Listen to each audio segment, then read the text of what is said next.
May prueba na, may prinsipyo pa.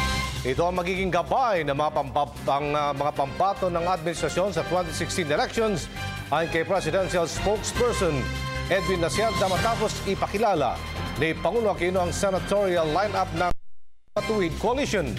Bukod pa rito, inilatag din daw ng Pangulo ang naging mabubuting bunga ng mga programa ng Administrasyong Aquino sa sektor ng kalusugan, edukasyon, infrastruktura at turismo.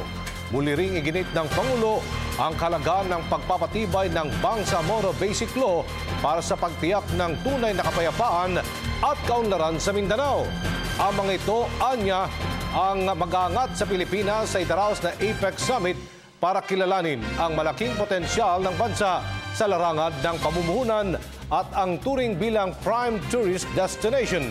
Iginit pa ni Lacerda na ang transformasyon ang magsisilbing testamento para ipagpatuloy ang tuwid na daan kung saan napatunayan na posible na ang mga nooy imposibleng pagbabago.